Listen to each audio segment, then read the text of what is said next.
Hello, and welcome to the second episode of our third season of the Education magazine. My name is Christopher McFarland, and I'm one of the directors and solicitors here at Sinclair's Law. Today, we'll be talking to you about the conveniently named Special Educational Needs and Disabilities and Alternative Provision Improvement Plan that was issued by the Department for Education in March 2023. Now, given its unnecessarily complex name, we'll be calling it the SEN Strategy, which we think is a much easier concept to understand. And with me to talk about the SEN Strategy is our CEO, Mr. Michael Charles. Mike, hello. Hi, Chris. How are you this afternoon? I'm very well. I'm much better now. I've managed to get that title out without flubbing it, so I think that's been a good thing all round. So, sorry, it is quite the mouthful. It is quite the mouthful.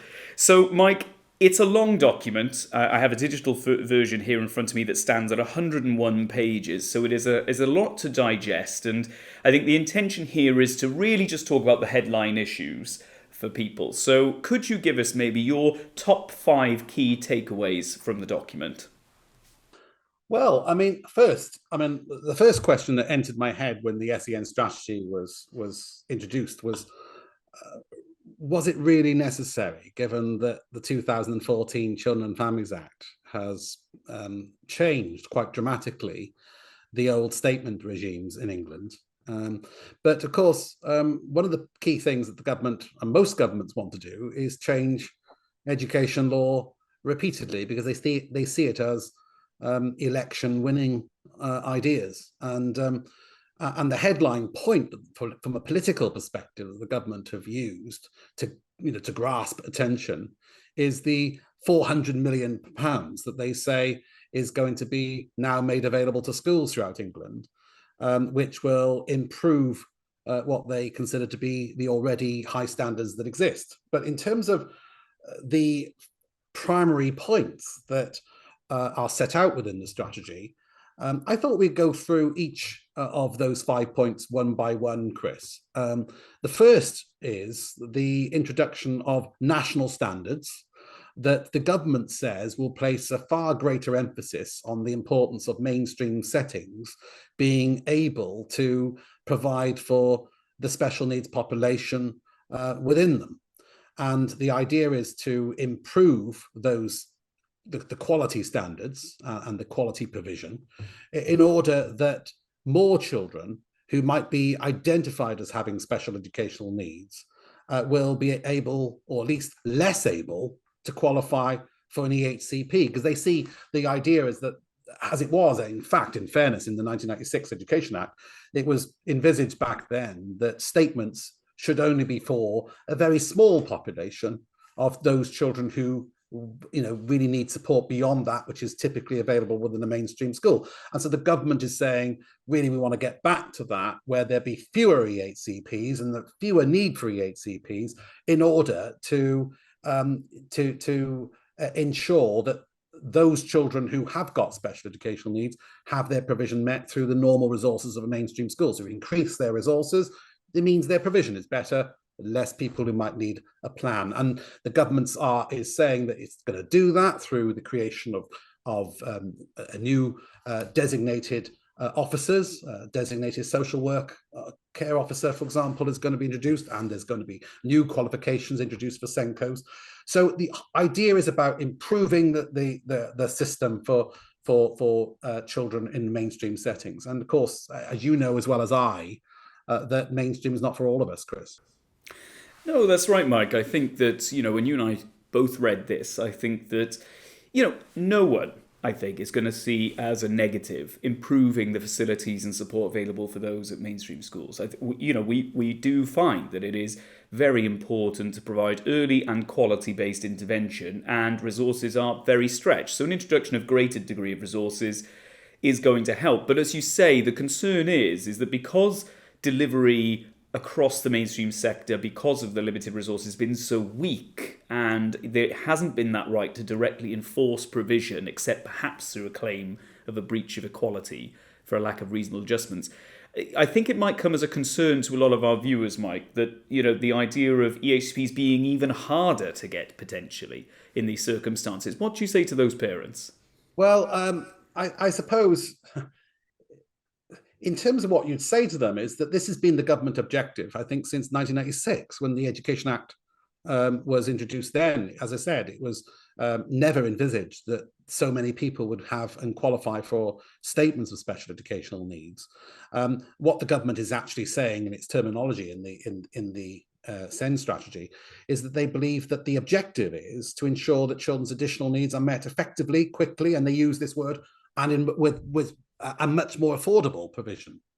And some might say, well, the delivery of speech and language therapy, occupational therapy, one-to-one support teaching and specialist teaching, etc., is going to be more expensive than making it more affordable, because the government's also committing to trying to improve the number of qualified specialists there will be in schools to help people with sensory difficulties, by which I mean not just the hearing deficits and visual deficits, but also other sensory difficulties, sensory processing difficulties that you might have. So the government's really trying to inject this greater level of expertise into the school system in order to disqualify, and they say it's more likely to avoid the need for an unnecessarily lengthy adversarial legal dispute, because children will no longer be needing to go off to the tribunal and fighting cases if the quality of the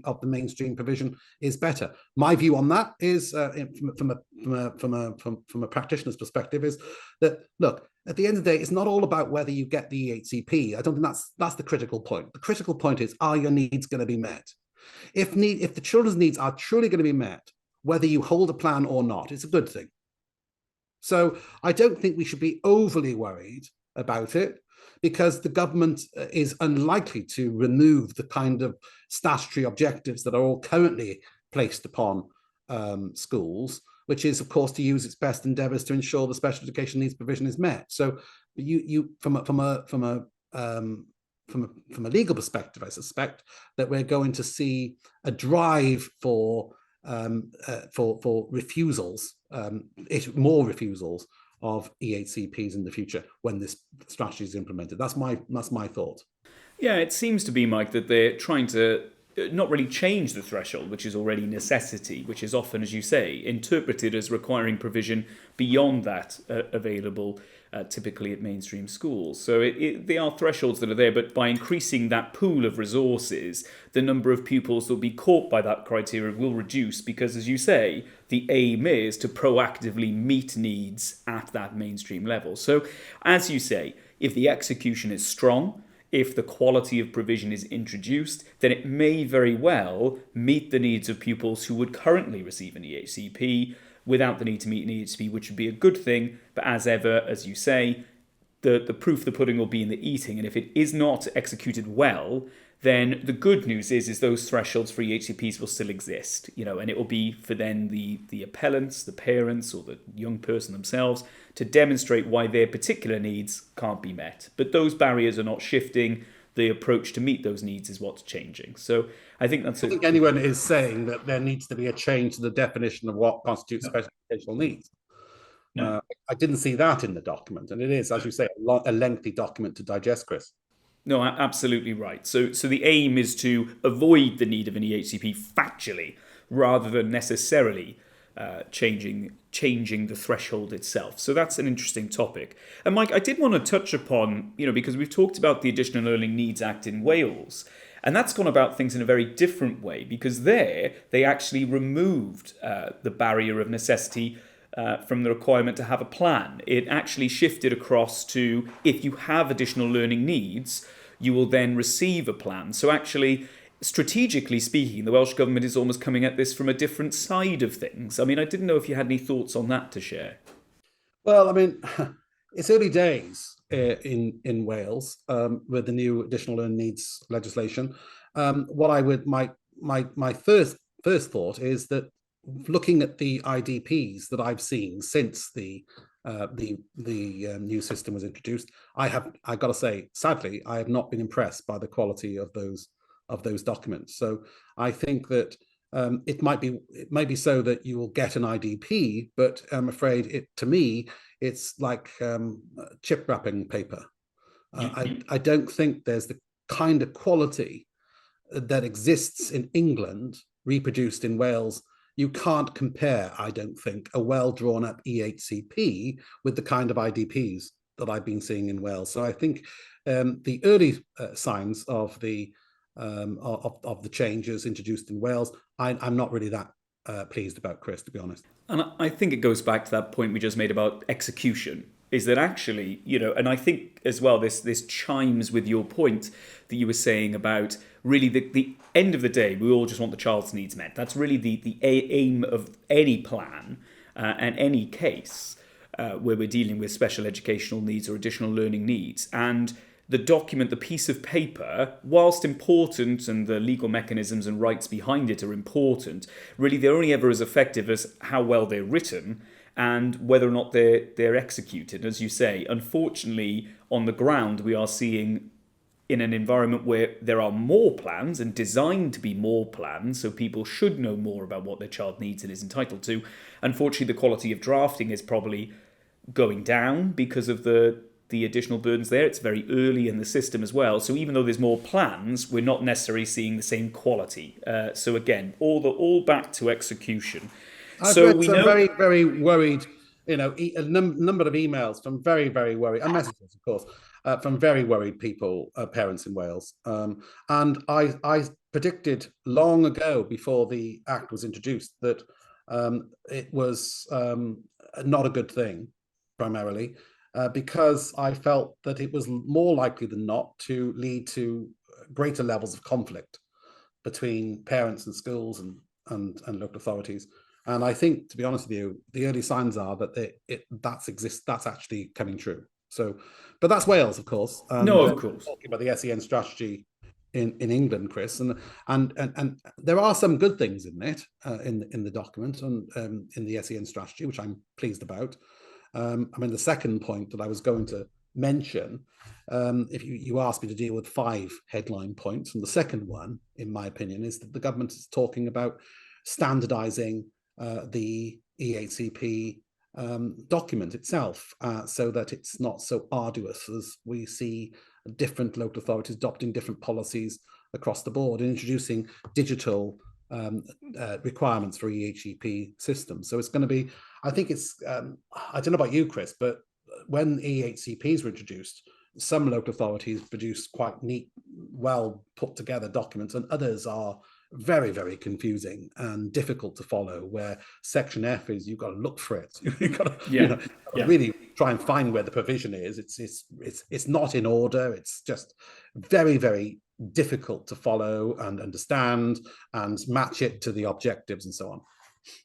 No, absolutely, Mike. We've talked about this before, didn't we? Particularly because it was a problem that I think was even worse when the Act first came out. They didn't really have any kind of set structure. That improved a bit when I think it was the tribunal issued a kind of guidance note on it.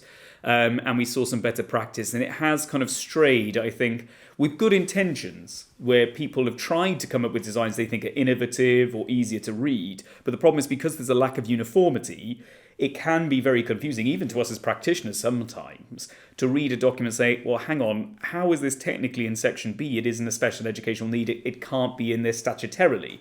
And they're plugging in different sections and, again, working out whether something is even in the statutory section that it should be related to can be unduly complex. So, as you say, a standardised system of plans means greater certainty, hopefully easy to understand as well, and easier to understand. And of course, Mike, in transferring between local authorities as well, it should make the process a lot easier, because instead of having to arbitrarily transfer between different formats of the same document, you will have that sense of uniformity between the two plans, between the two local authorities. So I suppose a good thing all round from a practical perspective. Yeah, I'm pleased about that. I mean, of course, one of the things that I would like to have seen in the document, which is not really there, is most of the problems in the SEN system, Chris, in my opinion, are problems that emanate upstream in the system, where you are dealing with young people who are at the initial stages of assessment and not really getting access to the kind of support and evaluations that they're entitled to. I mean, children are waiting months for certain assessments, sometimes even years. And months and years in a child's life is a very, very long time. And also it's all very well highlighting these new standards, but there isn't really anything said about what sanctions should apply in the event that those high standards are not adhered to. So, but I suppose I'm digressing. but on your point about the digitalization and standardization of the plan, I think that's a really good thing. Yeah. The third point, Chris, is that we've done a seminar on this on the podcast, the previous podcast on social care legislation. And one of the key things that, if you remember, our guests and you and I were talking about was the fear that many people have when seeking help from social care. And the idea is, or there's a great fear, that turning to social care is going to lead to very intrusive evaluations by a local authority that is focused on safeguarding and nothing else. I mean, we did the seminar on that, Chris, you remember. We did.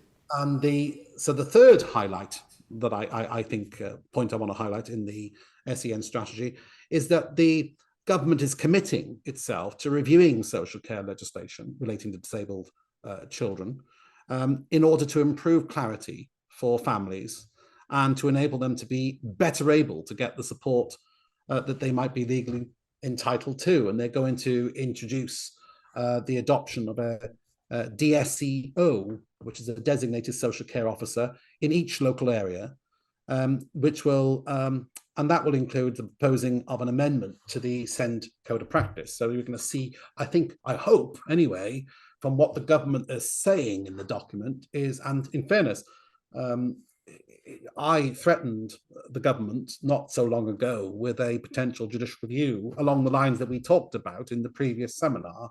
And the government responded through its lawyers saying, look, bear with us because we are introducing the SEN strategy. We are going to be revising the codes of practice. And so there'll be greater clarity, which would hope alleviate many parents' concerns over what is in fact likely to happen when social services are turned to when you're dealing with a very difficult to manage youngster, or indeed a youngster who just simply is not difficult to manage but just needs help. Yeah, I think that's another positive, isn't it? Is the recognition that social care legislation for children and guidance around that legislation is unclear.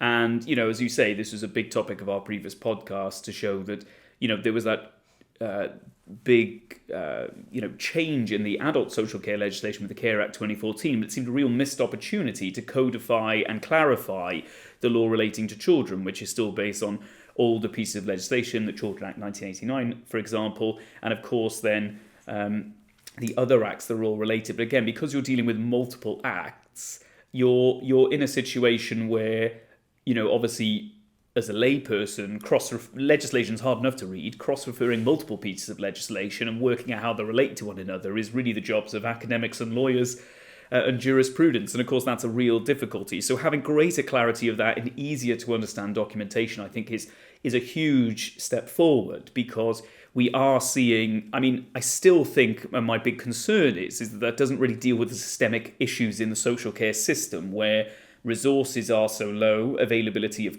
qualified carers is so low, that actually even where people have got identified needs, they're still struggling to find the right people to meet them. I think that, to me, is the bigger concern. But at the very least, clarifying people's rights is always a good thing. I totally agree, Chris. But it's, you see, the one thing what I find really frustrating, I'm sure you probably do yourself, is that when government introduced law like the Children and Families Act, as it did, there was lawyers like you and I could see what that law required of local authorities and schools. It may have been quite clear to us, but what forever surprises me is the lack of information sharing and the misinterpretation that others apply to what they believe or they've been told the law is all about. I mean, the biggest example, I think, that I give is in relation to social care, as you and I have spoken about. One of the things that, as I say, parents are worried about is the focus on safeguarding rather than on supporting. And schools are, in fact, I wouldn't say encouraging, but they're not doing it on purpose, but they are given to believe by their local authorities, who no doubt must be tutoring them through lectures and so on, which they obviously must be able to access, to believe that you can only go down the road for social care support if you are at risk. I've seen it time and time again in the months that have followed, even since our last podcast, Chris. And so I am pleased to see that the government is saying that it's committed to strengthening the focus on disabled children's needs when it issues its update to the statutory guidance on working together to safeguard children. There's going to be updates that they commit to be included in that guidance. And I would say my headline message is get on with it. Don't waste time. There's no need to wait for the outcome of the SEN strategy implementation. We should be doing it right now, today, because children are in need right now, and they should not be deterred from that service. It's a critically important service. We see many children who are in need, many parents who are totally and utterly exhausted. They don't have anyone to turn to. We've seen some horror stories. We've all read about them on the news when parents are desperate, and so we want to avoid that. We want to see better coordinated, joined up thinking. And so in regard to this aspect, the idea of improving social care support and hoping that will drip feed down into the school system so that everyone actually understands what they should be telling parents, that's got to be a good thing. No, Mike, I absolutely agree with you. I think powerful stuff. Yes, absolutely, get on with it. We need real change in the system. We need children and young people to have their needs met as soon as possible. And it's nice to see these commitments on paper, but as you say, we really need it to follow through into genuine action. So absolutely right there. So Mike, your fourth point, what was your fourth biggest takeaway from the SEN strategy? It's funny because I say this not necessarily in order of priority. My fourth point, because you might say that the fourth point is perhaps even should be the headline point. And that is, the government has actually said that in this strategy that it's totally committed in introducing a tailored list of placements. They give you very little information in the SEN strategy about what really is behind that, but we can try and draw some conclusions. It says that they are listening. The government is listening to concerns, particularly from groups representing parents and carers.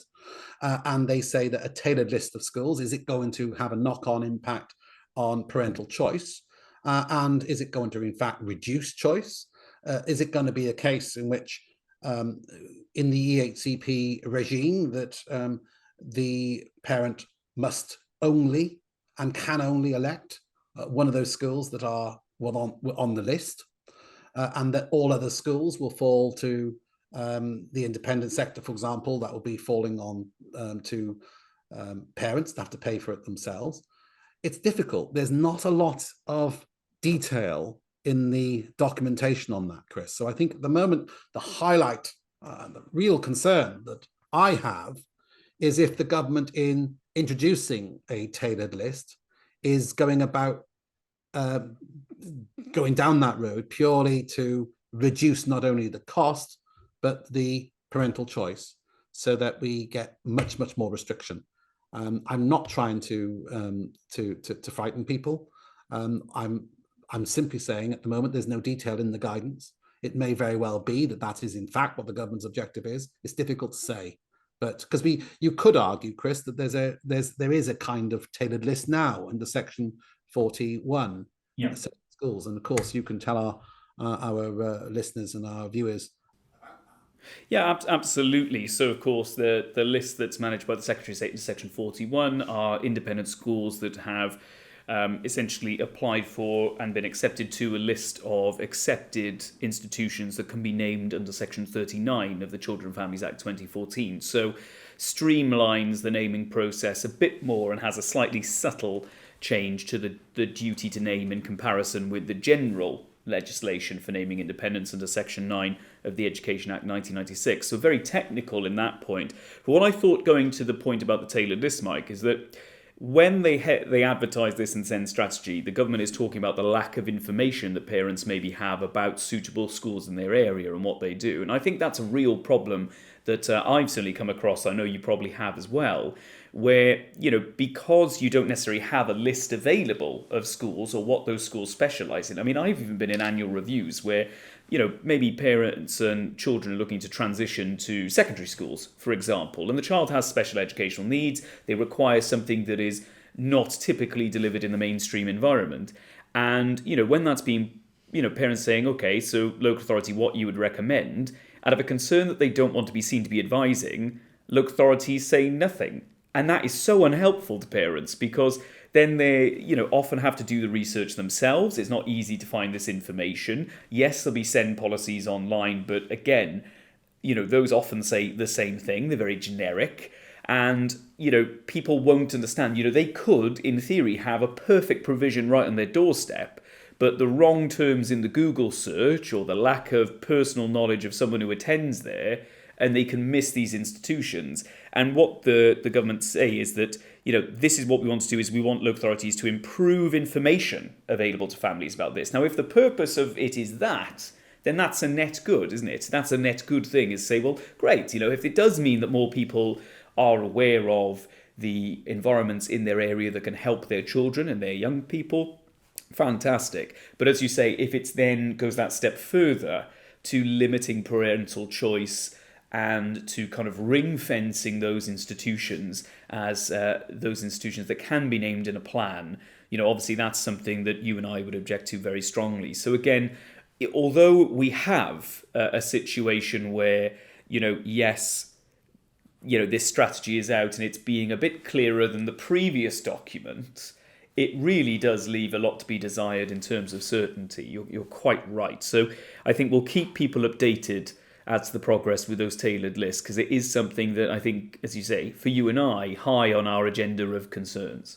Oh, yeah. I mean, Chris, I totally agree with you. If it's simply a case about spreading the knowledge so that people go to the right schools, but they have the freedom to choose, I'm absolutely all for that. Of course I am.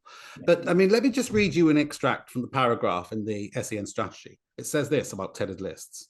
In recognizing that this paragraph, by the way, it's where the government respond to the concern about parental choice. And it says, we continue to listen to children, young people and their families in the SEN sector as we developed and test delivery options for amending the process for naming a place within an EHCP by providing parents and carers with a tailored list of settings. These will include mainstream, specialist and independent placements where appropriate. So independent schools where appropriate. Informed by local inclusion plans that will be produced through engagement with children and young people and their families. And then it says this: we are committed to ensuring parents, children and young people continue to be involved in the decision-making process and will have the right to request a mainstream setting for their child, even when they are eligible for a specialist setting. So basically what it's saying is, as I read it, that to appease the concerns that exist about parental choice in the independent sector, they will give you a right to choose any school within the mainstream sector.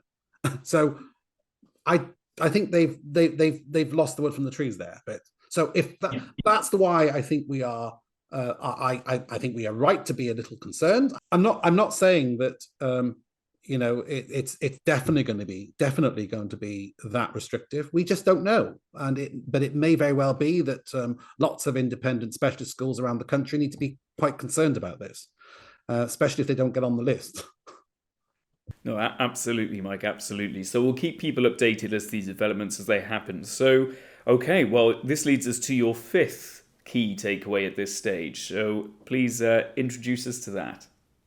Well, the fifth one. This is a good one, Chris, because you and I may differ in our views on this, Right. and that is in regard to mediation. I'm a great fan of mediation. I feel that mediation does, I hope, work for many people, although not for all, and not all local authorities come to it properly. But the government are introducing mandatory mediation so that you cannot go to appeal until you mediate. So that's probably one of the headline points. It's my fifth point. Should we have mandatory mediation? Chris, what do you think of that? Well, as you say, Mike, it's interesting because I know you mediate, I think, a lot more than I do. It's not that I don't mediate. I think that a lot of the cases I deal with, they are at a very early stage. So, for example, we may have a right to appeal that needs to be dealt with within 2 months or possibly up to 3, given the timing of the mediation certificate. And that's a very short window of time. And often parents, although they have concerns about their child's progress, and they may very well be articulated, the difficulty is they may not know how to fix those difficulties. So, parents come to us, child is really struggling in school, may be struggling to attend school at all, but often because of waiting lists with CAMS, because of a lack of educational psychology assessment, or where that assessment isn't particularly robust or clear, and other circumstances, they don't really know how to fix the problem. And I think in cases like that, it's very tricky to mediate because if you don't know what you want, going there and asking for that from a local authority can be very difficult.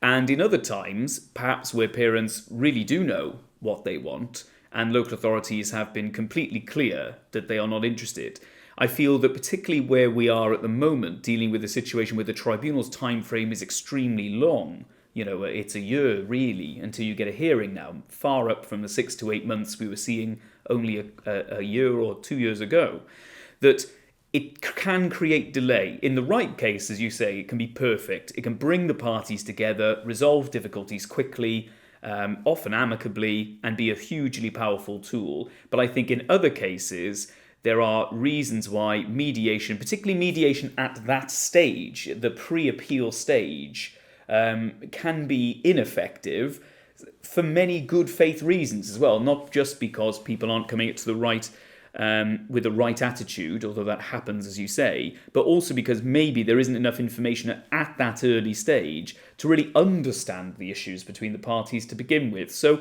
I think making that mandatory takes away a lot of its effectiveness, because I think you're going to be... Say the answer then is it that you would, in those circumstances, encourage them to go down the road of an expensive tribunal appeal? Well, They don't it's not... sorry, I'm just trying to Yeah. understand this. If you're saying, I get the point about delay, I fully understand that. It's delay for delay's sake is simply not good. But if you are uncertain about what your child requires, for example, why would you go to appeal? The reality is often is about the time frame. So, of course, if you've got a right of appeal that's expiring and you know that you're going to be seeking independent assessments, and again, when you know there's a year down the road to tribunal, if you've already got those assessments lined up and you exercise the right of appeal then, it means that when you do get those, and something's wrong. I mean, if everything's going fine, firstly, they wouldn't be here, would they, Mike? As you well know, parents don't come to us when everything's working swimmingly. So there's normally quite a high level concern.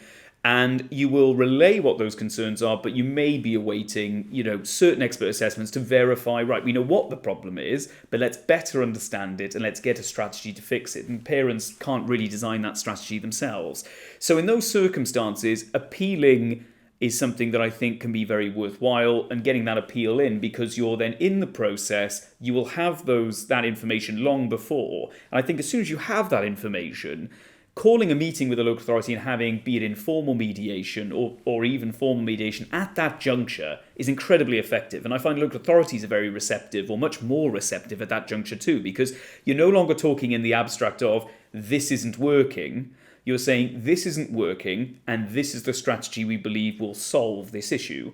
And you're talking much more clearly about things. So again, I think if a parent is already at that point and they have the right of mediation, I think mediation is exactly the right tool. But again, I think the concern is that with mandatory mediation funneling everyone to it, The problem is that you're then clogging up mediator time and local authority time with mediations that will be less effective, and you're also then, delaying the entry to that appeal, which sounds great because you're thinking, well, we want fewer appeals, which is absolutely true. But the way to get fewer appeals is to have a system that's working to begin with. So I think that for me, adding an extra step isn't going to tackle the issue of dissatisfaction that parents are having, because parents aren't dissatisfied ultimately that they can get to the end of that route and get eventually a plan that is right, a plan that works. The argument is that it takes so long to get there. So adding an extra step that's mandatory, I think, is the wrong step, because then you're forcing everyone down a route that may not be right. So I personally think keeping it as it is as a discretionary element is your better solution, because then those cases that are better placed for it can take it up and have good use of it, and those cases that for many reasons aren't suited to it can say, no, unfortunately for us, appeal is the correct route at this time. But then, as you say, maybe mediate down the line or meet down the line to resolve that. Yeah, Chris, I agree. To be honest with you, I mean, we no one wants delay, and I suppose in all fairness, the problem that exists, and I haven't touched upon this, but what are the problems in the mediation system at the moment? I mean, there are some fundamental problems with it, in my opinion. Some mediators are not sufficiently well enough versed in the education law, and they don't even like the law being spoken about in mediation. And which is ridiculous, because you're trying to avoid a legal process. So you can't avoid a legal process if you don't understand what the law is.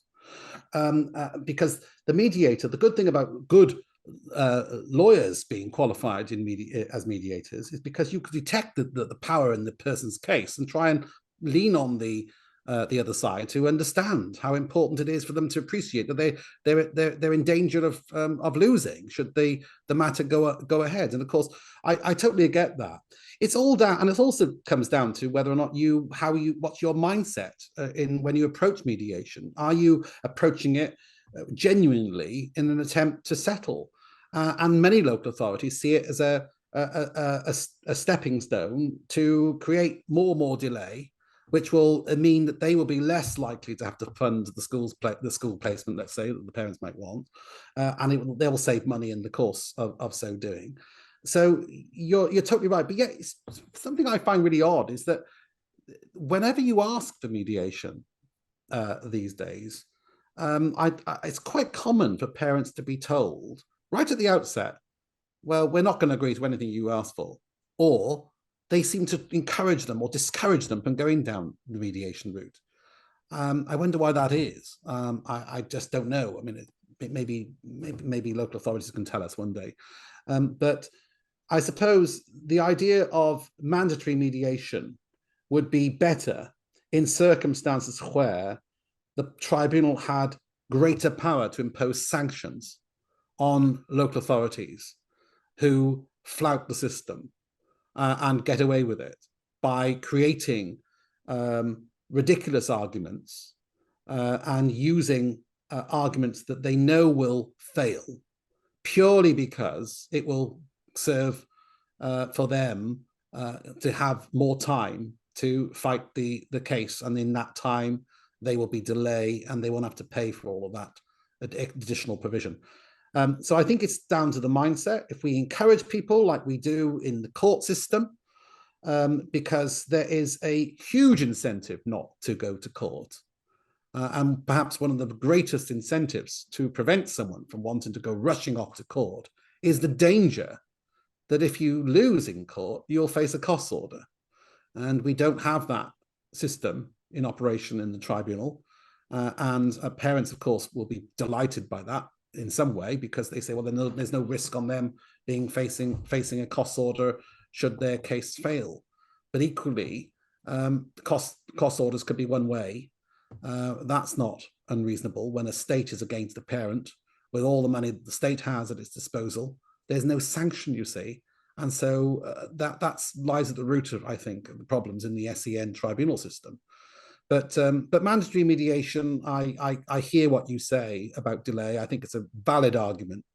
But I hope that if local authorities felt more incentivized to go to mediation in a proper, meaningful way, we may see some good results coming out of it. Because I think overall, getting people talking is better than polarizing them.